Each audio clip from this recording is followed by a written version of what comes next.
Okay, let's talk about exhausts. We built the exhaust. Did always really plan on having it as it is now, in some shape or form, though it was built in two sections effectively. So we did the first part, which I'll show you the photos, we ran it like that for at least a year while we were sorting out other gremlins and other more important things to do, to be honest with you. So what basically happened is I went to a guy in Sheffield, or a big company in Sheffield that does stainless exhaust systems. And I can't remember the exact amount now because it was, say, quite some time ago when we did this. And I came back with a quote for building what I'll show you, what I've shown you on the pictures, for 700-800 quid. And I was like, really? It's not, it's not exactly a long or big exhaust. I think that included the parts, but even so, it seemed like a lot of money. So what I ended up doing is ordering the parts myself, and the idea was I was going to tack them together into when I got the vague shape, and then take it down and have them to weld it up properly, because it being stainless. I say I do welding, but I'm not exactly an expert in stainless welding. But yeah, so we ordered the parts. Okay, so just go through the parts. There's the first section you can see at the top there, we can't see, but you can see in the photos, is a BELLMOUTH, I'm not sure what they call it, exhausty bit. So when I was looking at it, there's two options basically. There's one which had a straight pipe which came out the back of the turbo, and then from where the wastegate is, a second pipe which was basically welded into it. So it's two pipes that merged into one. And then there was this one, which was the bell. I'm sure it's called the BELLMOUTH. So it's just a bell shape, and comes down to the fringe pipe, which is here. Now, when I looked into it, they said that the BELLMOUTH type offered better.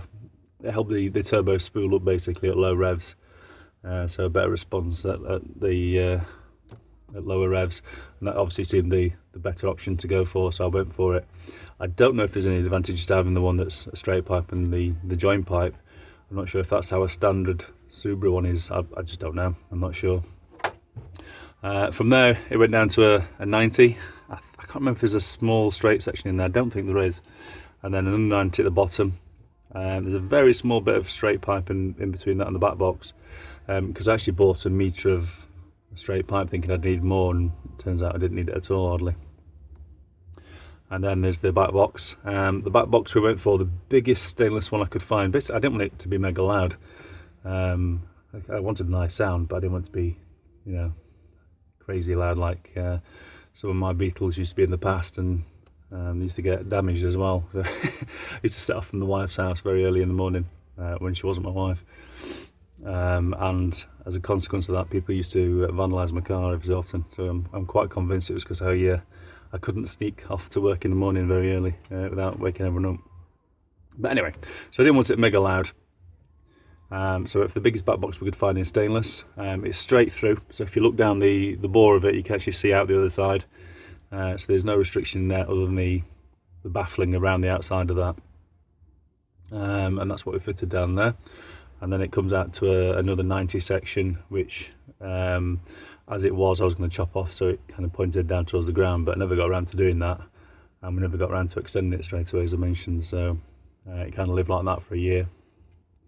What I will do is I'll list on the comments on the description below. I'll try and link to all the different parts that I have used, but please bear in mind that because my engine's been moved forwards a little bit, it makes the measurements different to what yours will probably be. So they'll be similar but not exactly the same, so just bear that in mind. And while I'm here, the last thing to probably talk about is the lambda sensor, or the O2 sensor. On my loom, I only have the wiring for one sensor, the other one's been removed. And I don't believe that's a problem. This has been I think it's a my 99 or 00. I don't think that's an issue as such, but when I recently spoke to the tuning guys locally, they basically said that the engine will be running like a pig. So these are specifically Scooby tuning guys, and what they said is when you don't have the second sensor after the back box, you end up with the engine running quite rich, so it protects itself from detonation and pinking. So yeah, that's something I'll be looking into later when I do a rolling road sesh. I'll be curious to know if I'm basically forced to put a second sensor in or not, or if it's okay as it is now. I suspect it is running quite rich because it smells it when you first start up and stuff. But it seems to run well, so time will tell on that one.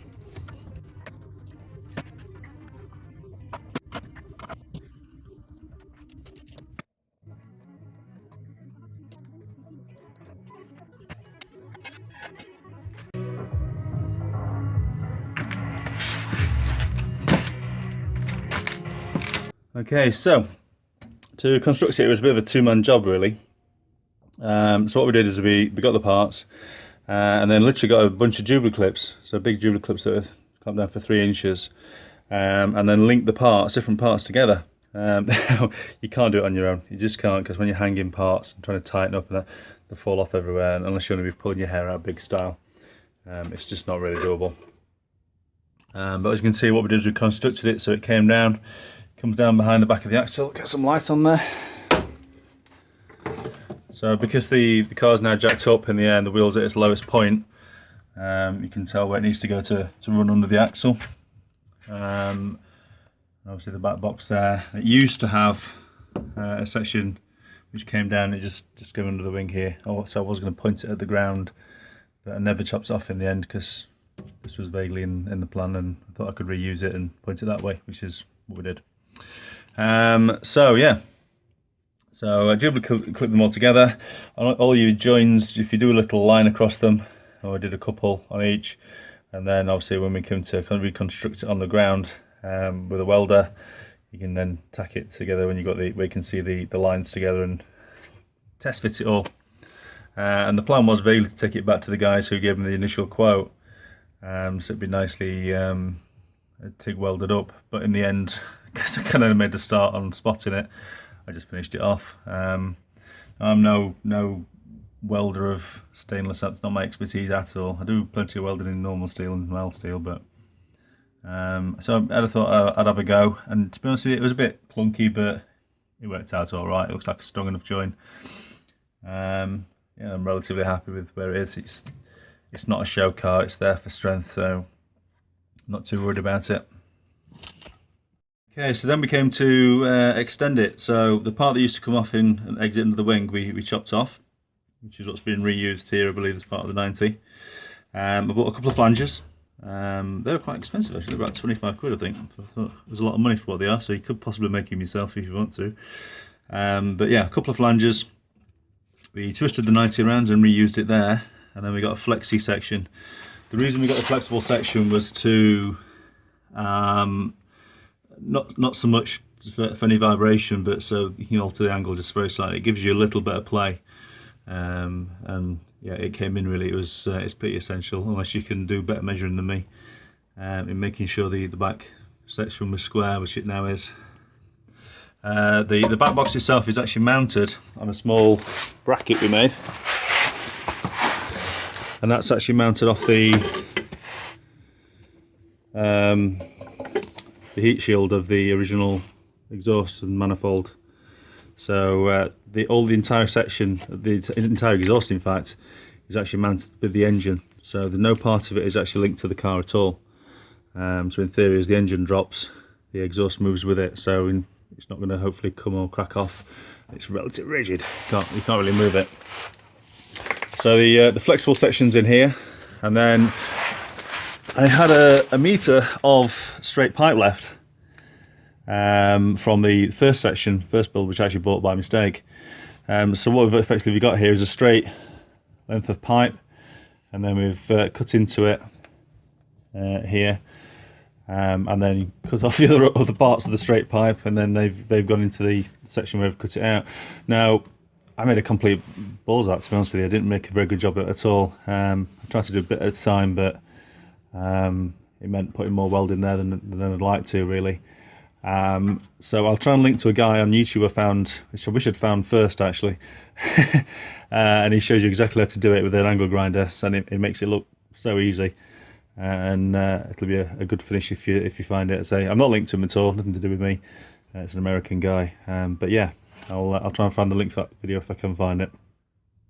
And then I bought a blanking plate for the end. So it's basically 90 degrees, flexible section, straight bit of pipe, blanked off at the end there, and then the 2 more straight parts which go into the pipe there. Now I know there's a bit of a 90 here. It's not swept as such, but as I'm going from a 3-inch pipe to 2 3-inch pipes, I thought that little bit of restriction there wouldn't be a major issue really, because anything that restricts there is going to come out this one anyway. And that's kind of how we got it. I did toy at one point with putting original false exhausts on. Sorry, oh yeah, false exhausts that were original tailpipes, and making it hidden.